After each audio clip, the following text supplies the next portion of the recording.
to meet him one day. He sounds like a good fellow, you know. He is a great fellow. I want to start off first by asking you about your half marathon. Oh, yeah. How in the world Well, did you do that? say again.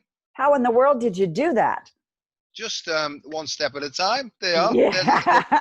yeah, one step at a time and one breath at a time. And what I do is I've realized that if you get your breathing right in sync, you know, in synchrony with your running, right, it's much easier to do. It's almost like a rhythmic running thing, really.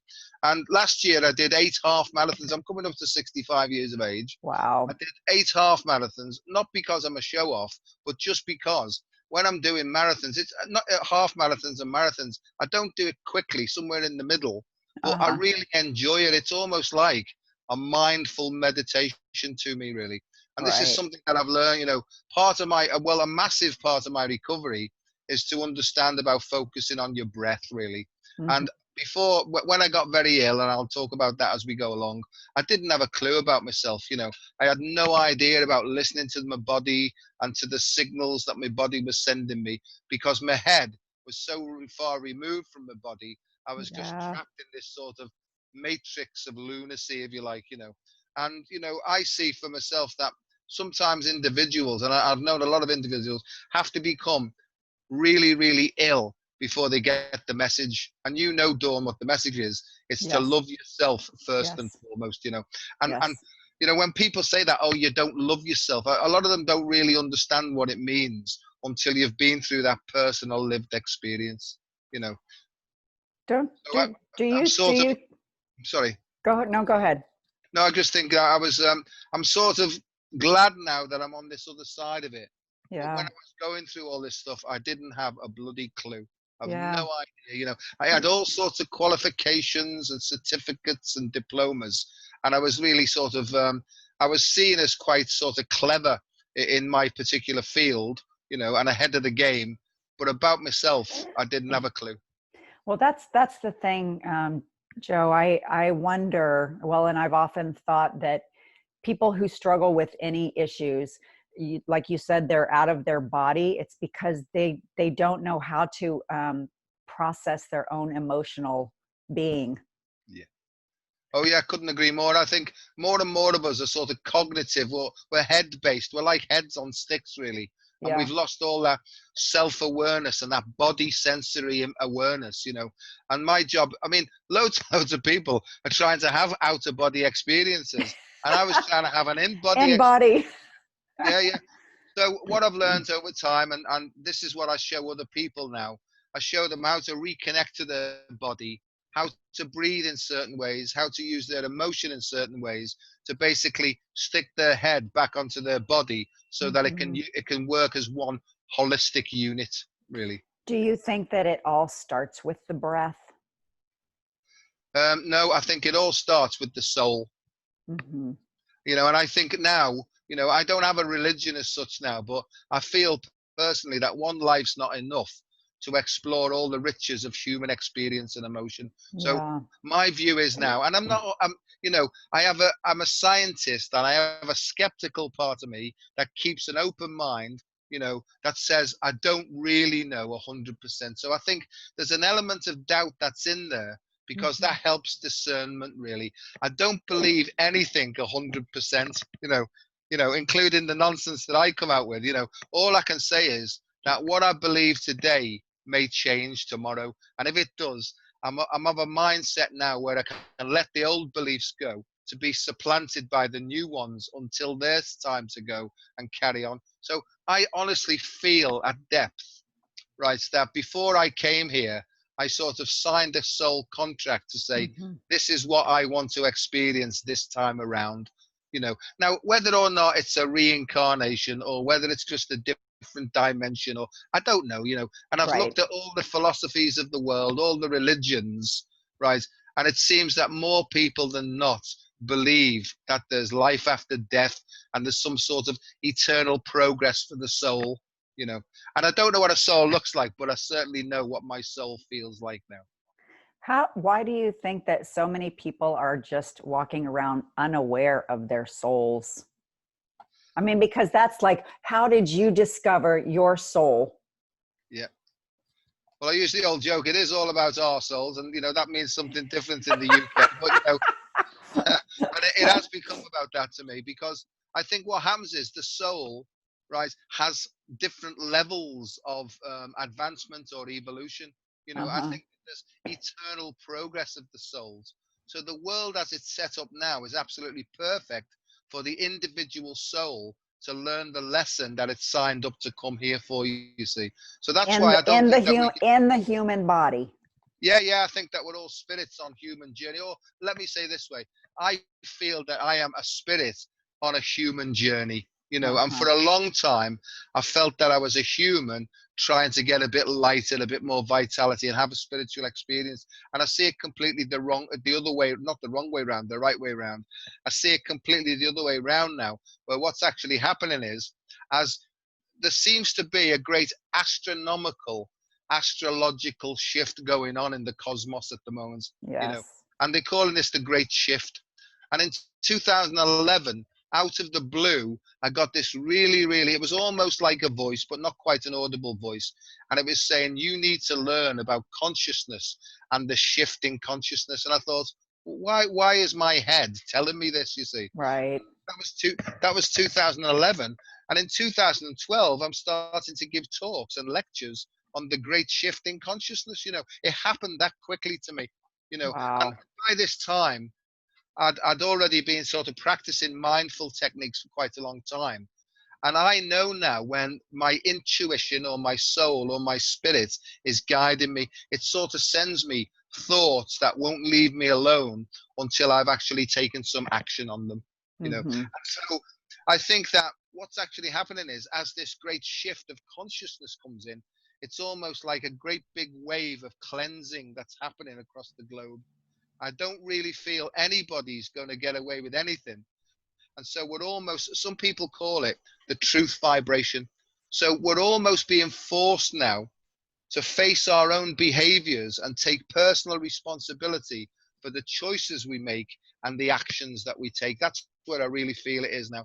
And people who are fearful, they don't want that. People who are arrogant and people who are fearful, they're the two categories that really don't want to look at that, because it means that they'll have to take personal responsibility for themselves. And Yeah.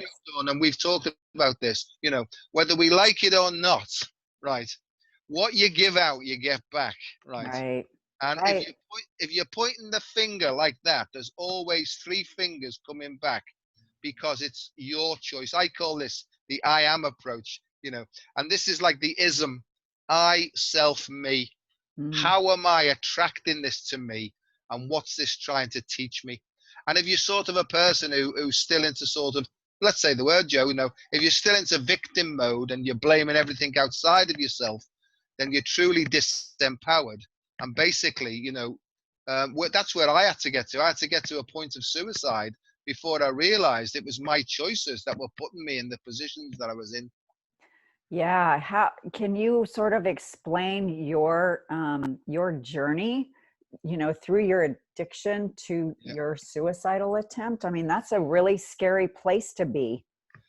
Yeah, yeah. It's started off at a very early age. I was born premature, 6 weeks premature, little 4 pounder, you know. And as soon as I was born, because I was small, my mum sort of grabbed hold of me and Uh-huh. pulled me to her and wouldn't let go all my life, basically. And I'm not blaming my mum at all, because she was overprotective, right? Right. She was over nurturing, oversensitive. And my mum's, she's still with us, thank God, my mum. And she's a very sensitive woman, Mm-hmm. and basically she wouldn't let me out of her sight, and the relationship, Out of fear. fear, and out of fear and out of so-called protection. But Right. what it did, this motherly smotherly thing never gave me the opportunity to grow myself, you see. Mm-hmm. I call this the mummy's curse. I've told my mum about this, and she tells me, stop talking nonsense. She still tells me I'm just loving you, baby Joe. yeah, exactly. But what I see now, and my favorite poem, the book, The Prophet by Yes. Khalil Gibran, is, your children are not your children. They come through you, not from Mm-hmm. you. And that's so important to me now, because I see across the globe parents They feel a lot of the cases that they own the children, you see. And, what happened to me is I never got an opportunity to make my own mind up. Every time Mm-hmm. I had a thought or an idea, I'd run it past my mum and she'd go, "Ooh, you don't want to do that, son. That's too dangerous." And, "Ooh, you don't want to Mm-hmm. go there, son, because they're too clever." So from a very, very early age, I was almost socially conditioned in this fear, Right. So it almost like impregnated me, and every fabric of my DNA was impregnated with a fear-based attitude, And so, as my life went on, I became more and more fearful. I had social anxiety disorder. I hated being around other people. I always felt out of place, And I know that most of your listeners will understand with a lot of this, because these Yeah. sorts of programs resonate with sensitive people, And Yes. I used to I became an expert at emotional blackmail and manipulating other people, right, in order so that I could remain feeling comfortable. And not Mm. only did that happen with my siblings and my own family, but as I went to school as well, then I became great at sort of organizing other people to suit myself. So I became very selfish, very self centered, very narcissistic, very emotionally blackmaily. And if people didn't do what I wanted them to do, I'd find every sort of way to pay them back. So we've got right back into the deep stuff already, haven't we? Yes. Yes. That's how my life went. But these were coping skills I had to develop in order to protect my fears, you see. And Uh-huh. so as I went further on, in my teenage years, I was introduced to alcohol. And I can remember having my first gulp of alcohol, and it changed my life completely. It freed me, it disinhibited me, and Mm-hmm. something came out of me that was free. And I Mm. was addicted from the first moment that I took the first gulp, you know. And so, you know, it was almost like a power game where I could get a certain amount of alcohol down me. It would free me up, but I still had this egocentric head on top of my shoulders. You know, my emotional blackmail, my manipulation, and all those sort of things became worse and worse and worse. So in relationships, I used to fall in love with anybody who'd smile at me, any woman that would smile at me. If she Mm-hmm. smiled at me, she must love me, and therefore she was mine. And this is, Mm-hmm. I'm just being dead honest about what I Yeah. found about Yeah. myself. And I would become almost like a stalker until I tracked them down and they became my property. And I'm beginning to see now it wasn't love, it was because that person represented some comfort to me and somebody I could hang on to because it made me feel secure in myself. Uh-huh. That was basically how my relationships went on and on and on. And in the end, they all tried to escape or get away from me because I took them prisoner. And not it wasn't love, it was imprisonment. And but I didn't know this, Dawn. This was completely new to me until I saw my own behavior. And I've been back and I've apologized to everybody I've hurt because of my behavior, because Mm. that was part of my recovery. But as the years went on, you know, I started to get more and more anxious, more and more stressed, more and more panic disorder. And so I needed more and more drink. And then when the drink started to wear off and I couldn't get enough, I started to take all sorts of tablets, Mm-hmm. antidepressants, sleeping. It was a bloody nightmare. And so basically, what I was doing, I was chemically managing my mood, right? Mm-hmm. And if I was down, I'd take things to speed me up. And if I was speeded up, I'd take things to relax me, you see. And Mm-hmm. I was just in this state of imbalance for a long time. Anyway, to cut a story short, I was employed in the National Health Service in a quite high powered job, quite a responsible job in Mm-hmm. pathology, clinical sciences. And I started to get into trouble at work then with being drunk on the job and stuff like that. Mm. So in the end, they found me unconscious on call in the laboratory, and that Wow. was that was the end of my NHS career.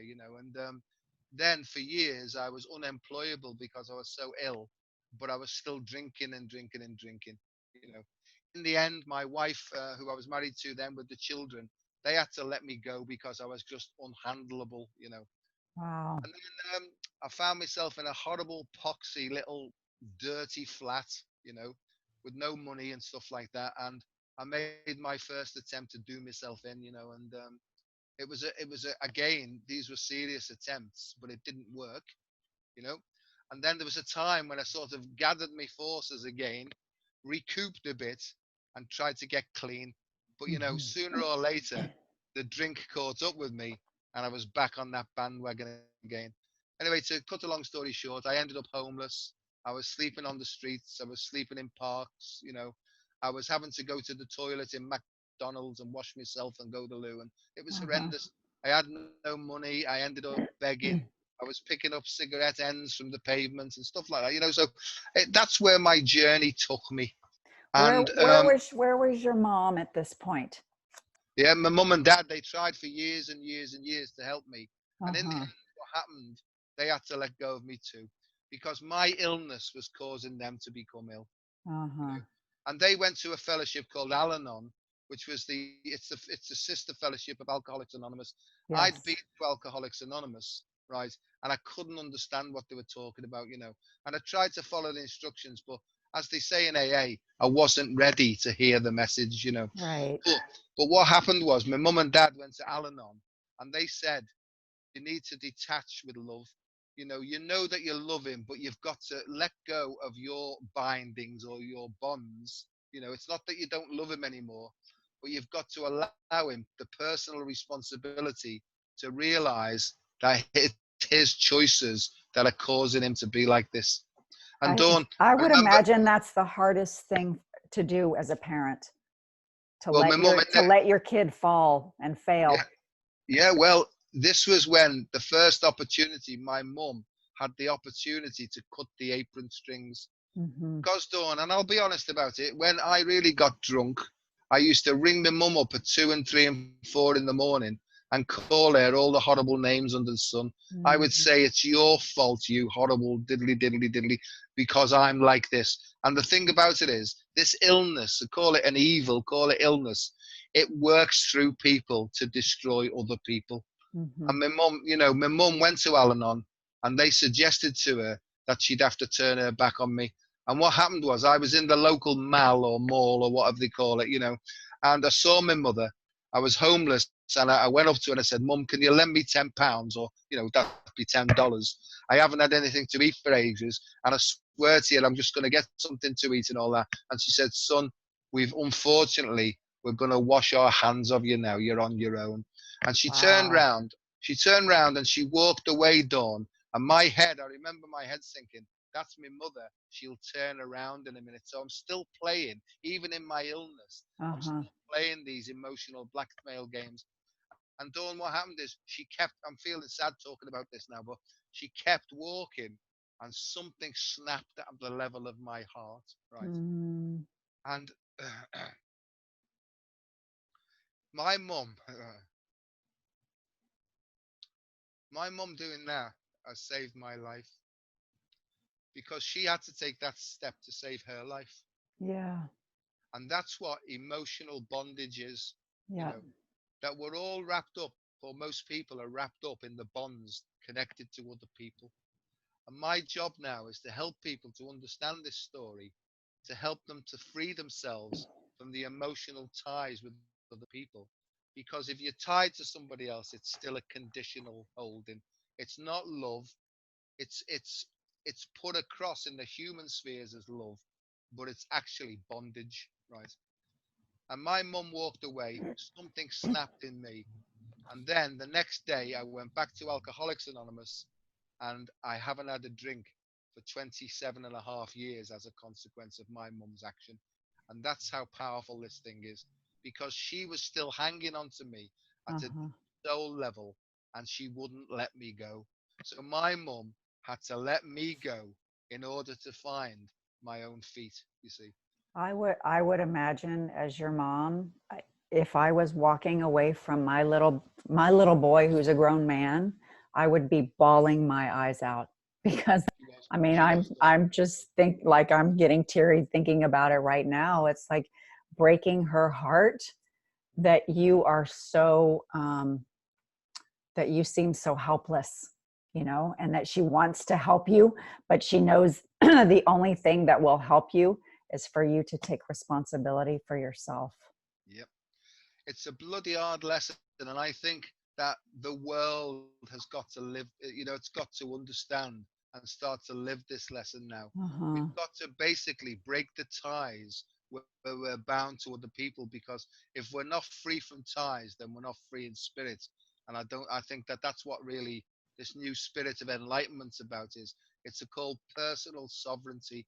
And if you're bound to somebody else, consciously or unconsciously, you're still not free. And it's such a hard lesson.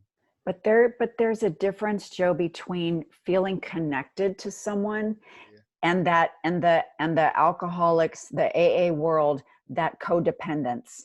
And is that what you're talking about, being bound, that codependence? Yeah, yeah, absolutely. I mean, you see, if I do something and you get upset by it and it hurts me, that means I'm tied to you. So Right, if my behavior causes you disturbance, that means right, we've got a conditional bond there. right, Whether you're aware of it or not, there's a complete difference between an emotional bond and real authentic feelings. Of course, you can have compassion and deep feelings for somebody, but if you hmm, can't walk away and get on with your own life, and if it's killing you, that they're killing themselves, then that's a conditional bond. Of course right, it hurts. I've had to do it with my children. I've had to go through this thing myself, when my children have been in trouble, because each soul, in my view, and Dawn, you know what? I could be totally wrong here, right? But I don't think so. hmm, In order for everybody to be free and not in these faulty codependent states, right? Then we need to understand the depth that we're responsible for our own choices. And we hmm, can't, because it's almost like a psychic connection. And even then, people who are geographically located thousands of miles away, we can still be connected by these quantum emotional bonds. right, You know, and the whole point about it is true freedom means to feel the connection, feel the love, even feel different feelings, but to be able to walk away and to be unaffected by it. I mean, right. in a bond. Does that make sense? It's very. It it makes total sense. I know, like, I've heard a lot of parents say, "Oh my gosh, I'm so upset. My child is so upset." And I was like, "So why are you upset?" It's like you should just be the witness to somebody else's emotional state, and let them manage. Of course you can be helpful and supportive, but for you to assume their emotions, I mean, that's that whole bondage thing. It's like, yeah. And you probably know that from working with patients, working with clients, just in life in general. I mean, I had that too in my own practice. I would of course feel empathy for these clients, but as soon as they walked out the door, it was like I send them blessings and I send them on their way because they have to take care of their own stuff. Of course, and that's the symbology of sort of washing your hands after you deal with clients and patients. I'm what they call a Reiki master, and I've done a lot of energy work for a long time. Uh-huh. And I go through a sort of almost ritual. I don't really need to, but it's just something that I've been trained in. A ritual of cleansing my own energy body. When Mm-hmm. people, and I think there's been people, when we shake the dust off our feet, it's because in these situations that we get involved in as healers and things, it's quite easy to pick up the dust of somebody else's confusion and turmoil, and I can feel it landing on me. It's almost like flies now. Right. I've got this cow's tail that does that now, to sort of, it's like a windscreen wiper, really, Uh-huh. because I think that I'm always trying to become more and more, if you like, open and more effective as a sort of channel, for want of a better way of doing it. Uh-huh. And so I can feel things coming in, and I deal with energies now. If I'm working, or if I've got an opportunity to work somebody, but I can feel a really negative thing, sometimes I'll turn people away. I don't really have to explain it, but I say to them no. And I was like that as a child. I had very, very sensitive feelings, and I could pick up all sorts of emotions. You know, for example, when the parish priest came round, because I was brought up in a very strict Roman Catholic background, Uh-huh. I always used to get a sense of real fear and a horrible type energy, and I'd say Uh, to my mum, "Oh, I don't like so and so," and she'd say, "Don't be silly. That's father so and so," But I always sensed that there was something maybe Lurking. I'm I going was to going get to say predatory. yeah, well, I'm going to get into trouble here, but I know that you know what I'm Yes, I talking know what about. you're talking about. But I Yes. could feel the lurker in people, and I allowed the people around me, because of their fear, to talk me out of my feelings. I don't anymore, Dawn. If I meet somebody, I'll feel them, and then I'll ask my heart, what's the score here? And I'll get, no, you don't have to be involved in that. Because my measure now of, if you like, is heart intelligence. Right. I just let my heart go out, have a feel, feed back to me, and then I make a decision. Because my head, this is the seat of stinking thinking here. These Right. two things, Right. you know, this always tries to talk me out of it. This is where all the social conditioning is, and the memory banks of the shoulds. This is how you should behave. This is what you should do. I tend not to listen to this anymore and just listen to this thing here, because there's two sides of the brain there, and there's one heart. Uh-huh. Well, I was It's like gonna, while you were saying talking you out of it, it can also talk you into it, like for instance, with a person, because this is something that I struggled with too. I used to think I get a bad feeling, I feel badly around this person, and and then I would think, am I just being too judgmental? yeah, yeah, And so, that's one really important thing. And I know working with kids, like you've been talking about, these raising these new generation of children, that it's really important to teach kids how to honor the feelings in their body. yeah. It doesn't matter what I say, it matters how you feel. Yeah. And if you're wrong later on, well, you're wrong, because I feel that we're all trying to tune in more and more, Right. and improve the sensitivity of our radar. And do Right. I make any mistakes all the time, Dawn? I'm making Of mistakes course. constantly.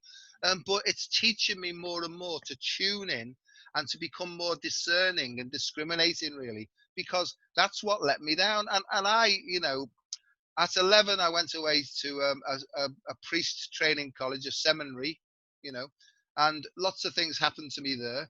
And then from there, I left there early because I just missed my mum all the time. So I was taken out of there, and I was placed then into a Christian Brothers school. Hmm. And I was terrified all the time. And certain things happened to me there that, had I really had the courage and the conviction, I would have said, no, I'm not comfortable with that. So without going into all that sort of stuff, those things happen to me again, because it's Hmm. almost like predatory type individuals picked up my naivety, right? Hmm. See what I mean? And certain things went on, and looking back now, I mean, I've forgiven all those things that have happened, because Hmm. it's almost like, it sounds like a daft thing to say this, but it's almost like a soul setup, this. And on the final attempt, I hope it's the final attempt anyway, to do myself in. I mean, I should never have a headache for the rest of my life with the amount of tablets that I took. Hmm. It should have seen off an elephant.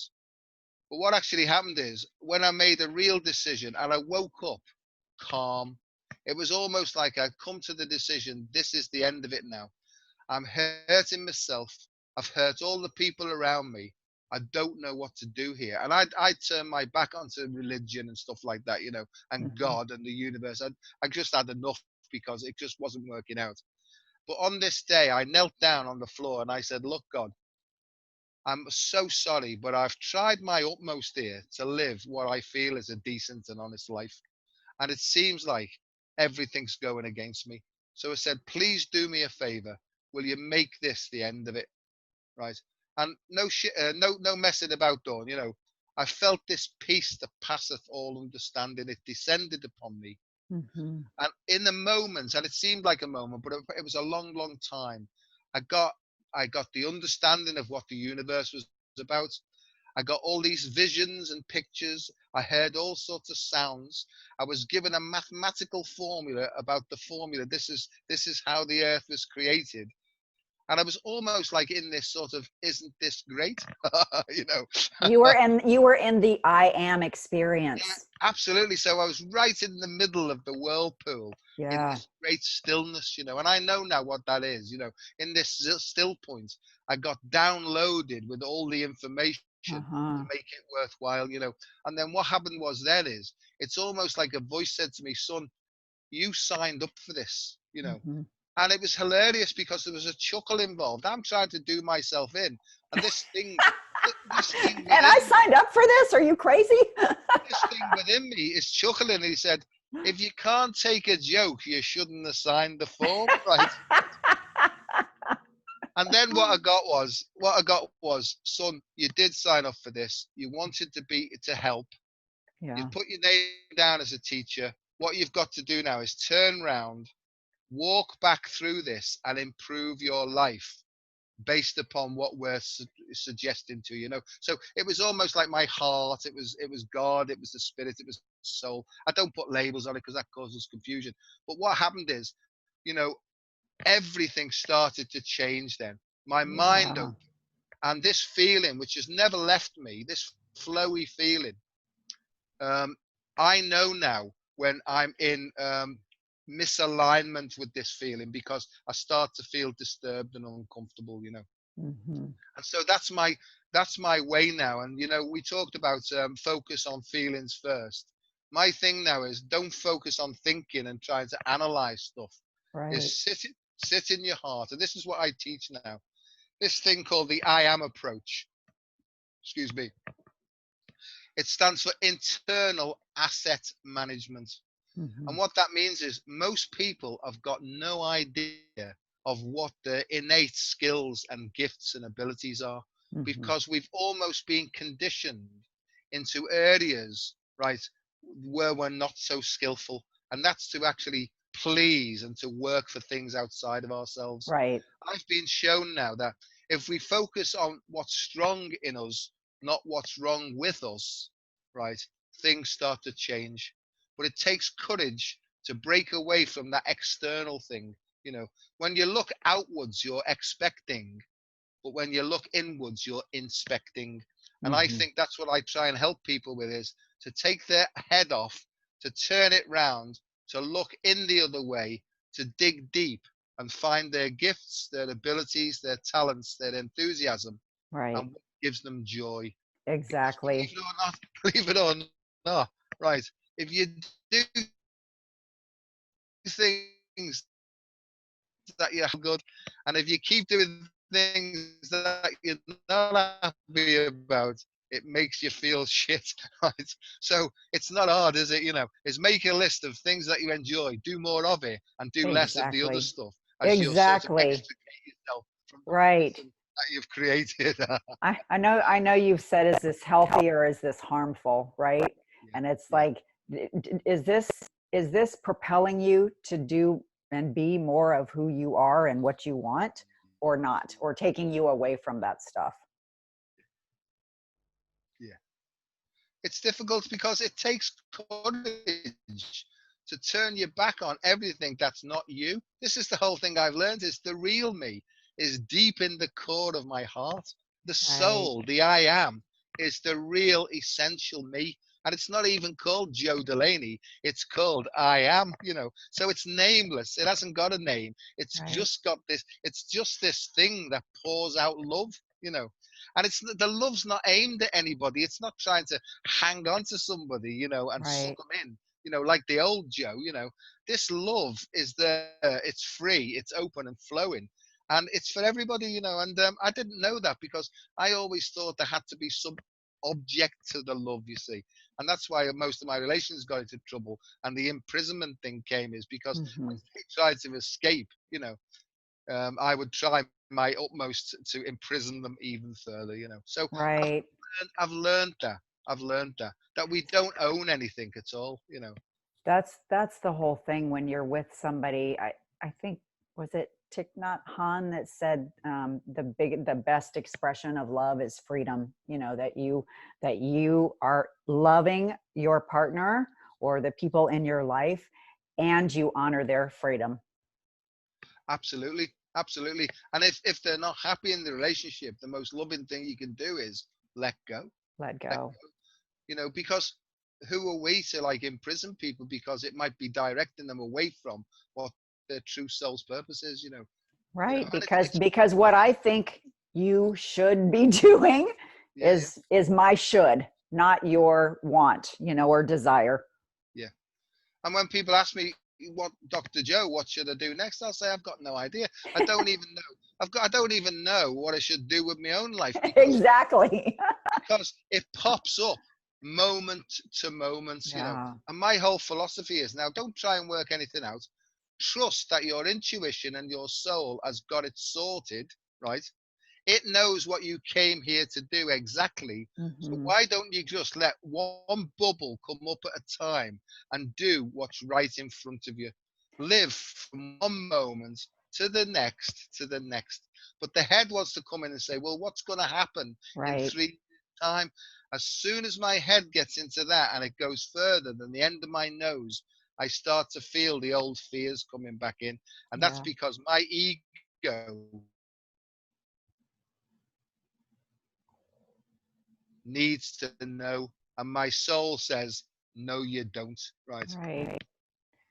Yeah, for some reason we feel like we need to control all of the external um, Yeah. details, right? But Yeah. that comes, that heart knowing comes Yeah. from a place of your own internal trust, sense of safety, and just knowing that you'll be taken care of. Absolutely. And that's the move, isn't it? That's the move from faith to trust. It's Yeah. like somebody said to me once, explained it. The difference between faith and trust is that bloke Blondin, he used to go across Niagara Falls on a wire with a Uh-huh. wheelbarrow, and everybody knew that he could do it. He'd push this wheelbarrow along. Faith was that he'd succeed. Trust was getting in the wheelbarrow with him. Yeah, right. Oh, I'm not getting in that's the what. wheelbarrow with you. I'm staying in Yeah, my own wheelbarrow. Thank you very yeah. much. And that's the whole thing is, the quantum leap is you can have all the faith in the world, but if you don't Yeah. take the first step, nothing materializes, nothing manifests. And the more, try it in little steps first, positive risk taking in tiny little steps. And Hmm. as you start to feel the flow and the benefit of it, then you can start to take big leaps. Then you can do the hop, skip, and the jump and become a Olympic champion overnight. Just go for it. And I think that as the flow comes, you can't stop going for it anyway. So And how does your heart tell you that it's a yes? it just stays open, and I get like a big flowy feeling. I feel enthusiastic, I feel joyful, and I say to people, okay, we've got two scenarios here. Let's do this picture now. Think of what might happen in a few days' time if you take this one, and think of what might happen if you do this one. And I get Mm. them to feel their way through. I said, hang on a second though, if it goes wrong. So they feel the picture, they use their imagination, they project a little bit forward. If their heart opens to go in, it's like an internal navigation system. Or this is Right. at least how it works for me, you know. And, Dawn, I honestly know now that the soul attracts to it the scene, the players, the events, the times. It attracts to it the scene by which it learns its next evolutionary step. So it's the Mm. soul that's creating, through perception. It's the soul that puts the projection out there, right? And then if we see what's out there and we have this contact with it and say, what am I supposed to learn from here? Because this is like what's gone on before. And the soul will give you the clue to say, it is similar, Joe, but it's set up again because in the past you've taken this action. Now if you take this action, let's see if there's a different outcome. And Dawn, in my experience, it's all about overcoming childhood and childlike fears. Hmm. Evolution to me is called growing up. Growing up, but staying childlike. Absolutely. And and this is another thing when people say, come on, they say this to me all the time, will you be serious? No, no. No. Because I was conditioned into thinking that responsibility went along with seriousness. And I Uh-huh. was as miserable as bloody sin for most of my life. So piss off, leave me alone. I'm gonna Yeah. keep chuckling in my heart, whether you like it or not. Well, I think there are all these social conditions of what is quote unquote acceptable for adults. You know, like kids can run and play and scream and jump and, you know, do all sorts of crazy things. But why isn't it okay for adults to do the same thing? We still have that little kid inside of us. Well, I certainly have, and I know you have as well. You know, I mean, you know, we'd cause murder if our two kids got out. I think, you know. But that's the whole point, isn't it? I mean, we live in such a serious, and serious to me is gravity. You know, we're Yeah. suffering from the effects of gravity. The opposite of gravity is levity. It's about Hmm. levitation. And as Hmm. the spirit flows through you more and more, and yoga enthusiasts will tell you this, that when you're in a deep state of open flowingness, you can start to feel this levitating energy. I've done it myself. You know, I practice yoga, and sometimes I can actually feel almost as if there's like a sort of propulsion happening from the Hmm. ground up, you know. So I feel like we're only just touching the surface of Yes. what's possible here, Yeah. you know. I And feel like my it's all, job, I it's just know all expansive and free.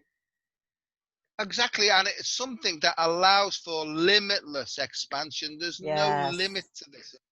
You know, Yes. people say, you know, there's hierarchy. I think that you can cut this Gordian knot and you can be free. I don't feel that you have to go through each one layer by layer. I think you can take the sword of truth, cut it through the middle, and just dispense with the knot and all the rope and the ties, you know. So it's called unstring theory, you know, it's cutting all those ties and just being free. And Yeah. that's what drink gave to me. That's what drugs gives to people. Sometimes it's sex, sometimes it's buying. It gives them a temporary touch of what's possible, but Uh-huh. most of the time it's chemically induced. And if you Right. haven't got the chemical, you don't get the feeling. And I know now that my thing, I'm not opposed to medications when it's used at the right time, in the right concentration, for the right condition. Not opposed at all. Modern medicine is brilliant in a lot of areas, you know, but in other areas as well, it treats symptoms and not the root cause. And the Yeah. root cause, as far as I'm concerned, the root cause of all illness is called a soul sickness. And it means Hmm. that the soul is compressed and contracted, and it's not allowed to expand and express itself. I didn't know I was going to talk like this, but this is what I feel is helping people to be free, Uh-huh. not doing it for them. You know, people talk about we can empower other people. I don't believe we do empower other people. I think that we can facilitate an Yes. environment that Yes. allows them to empower themselves. Don't you think that's a lot of the energy medicine that's coming Yeah, into play, is like helping people learn how to harness their own energy? absolutely. It's part of what I call vibrational medicine because Uh-huh. it's all. I mean, there's something I'm developing called chromato-optogenetics, and it's the use of both sound and light to Yes. change the expression of DNA. You know, Uh-huh. and I know I'm not the only person in the world talking about this, but the chromato-optogenetics is to do with the number 12. You know, Yes. I there's know a that number is important to you. It's important to me. it is. It's my birthday number. Oh well, yeah, and 12's important because to me, I think that the heart is the core, because that's from the Latin core. You know, that could be the Christ that all humans have. You know, Howard Gardner felt there were 8 or 9 multiple intelligences, but Dr. Joe thinks that there's 12. Yeah. And I think it's connected to the 12 cranial nerves, the Yep. 12 disciple, the Yep. 12 months of the year, the 12th year. All those things are symbolic of each human being's individual potential to be Hmm. total and holistic and free. And at the center of the 12 is the heart. Yeah, yeah, the Christ, if you like, you know, and Yeah. you know, and I don't do religion anymore. You know, I got trapped by that really, and all the teachings.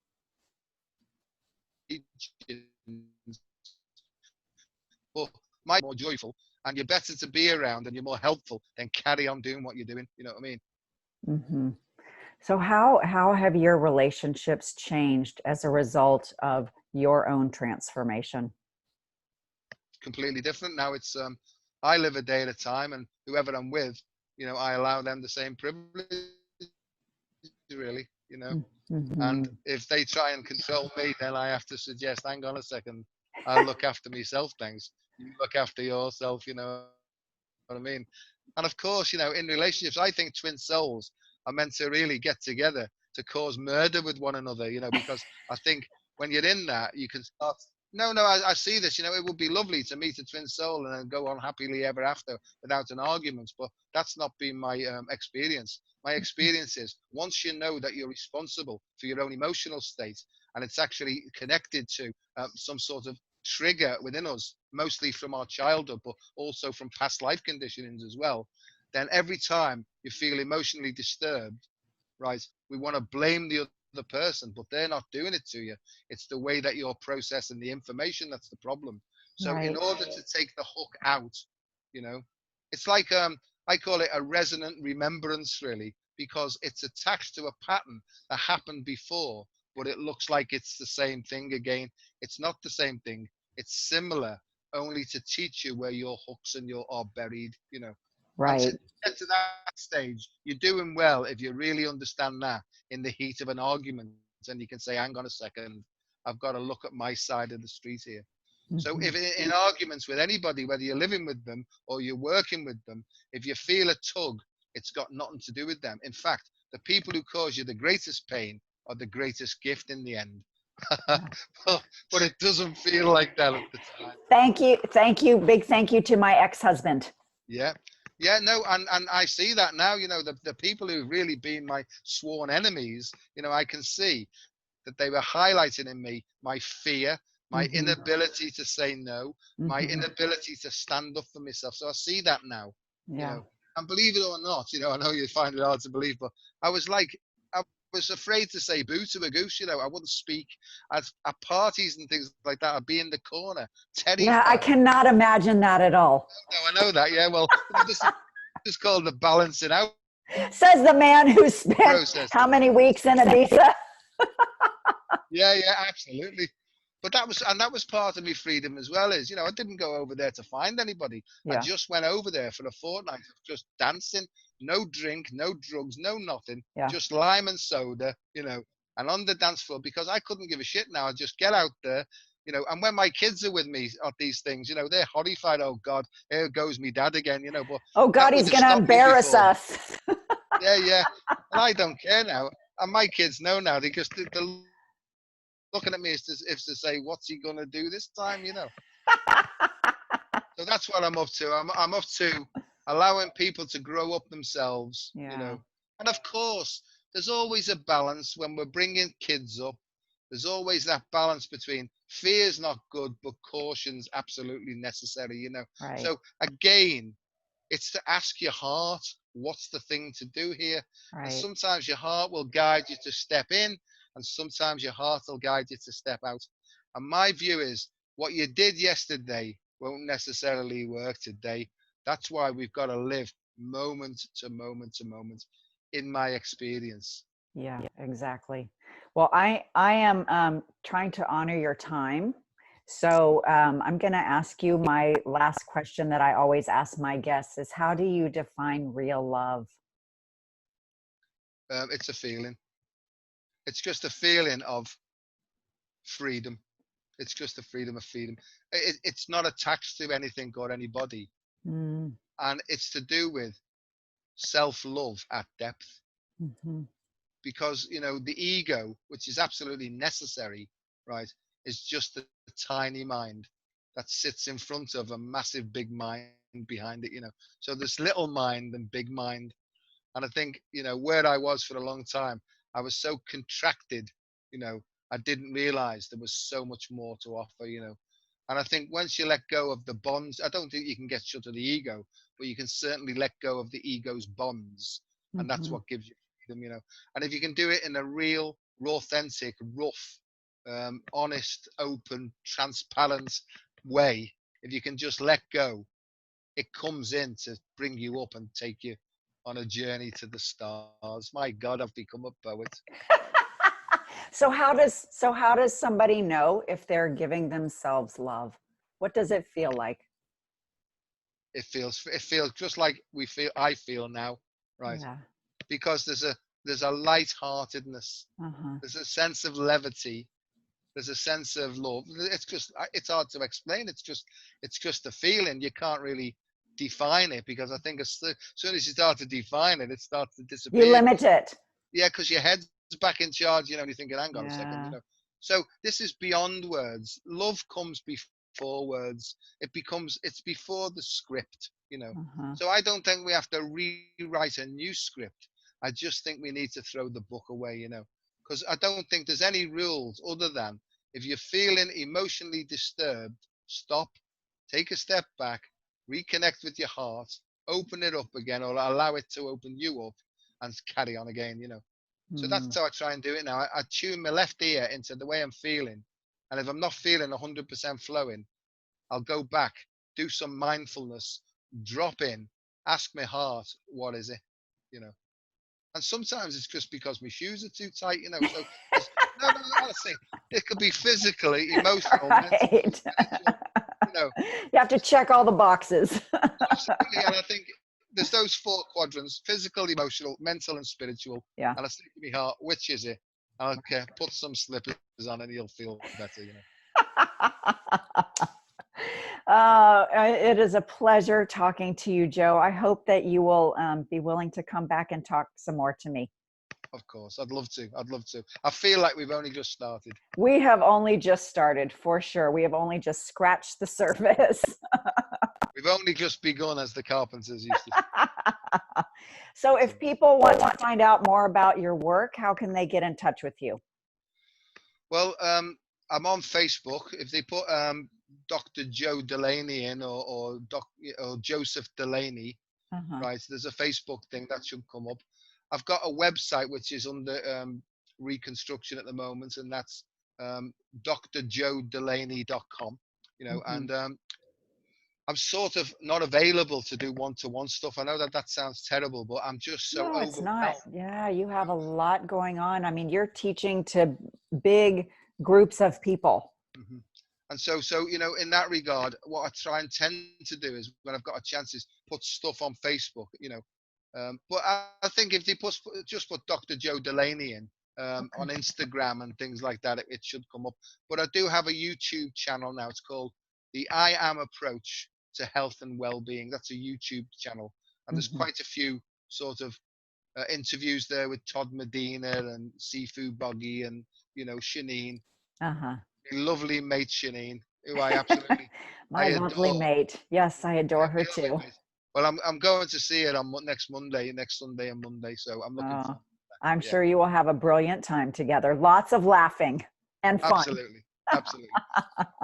So there we are. By all means, have a look at those things, and I'm hoping in time, when the time's right, to get a couple of books out. But it's one thing at a time, one day at Yeah. a time, one breath at a Yeah. time. Yes, exactly. So thank you so much for being here. It's been such a pleasure. And I am sure all of our listeners will love our conversation and they'll be clamoring for more. So for all of you people who loved this, which you will, please subscribe to the Wake Up to Real Love podcast. And if you would like one-on-one support in finding more connection and expansion and freedom within yourself and in your own relationships, you can also find me on Facebook and Instagram at The Awakening with Dawn. And feel free to send me a message, and I'd be honored to help you find and create more real love in your life. And as Dr. Joe and I have talked about, the most important relationship you will ever have is the one you have with yourself, so that you can be the kind of partner that you want to have, so that you can be the kind of son you want to be the kind of father you want to be, et cetera, et cetera. Connection, but not codependence, right? So Yeah. thank you so much, Dr. Joe, for being here. It's been a true pleasure and honor. Thank Appreciate you, it. Dawn. All right. Hopefully see you soon. Yeah. Thank you very much, listeners, for tuning in. And every day, wake up to more real love. Take care. Bye.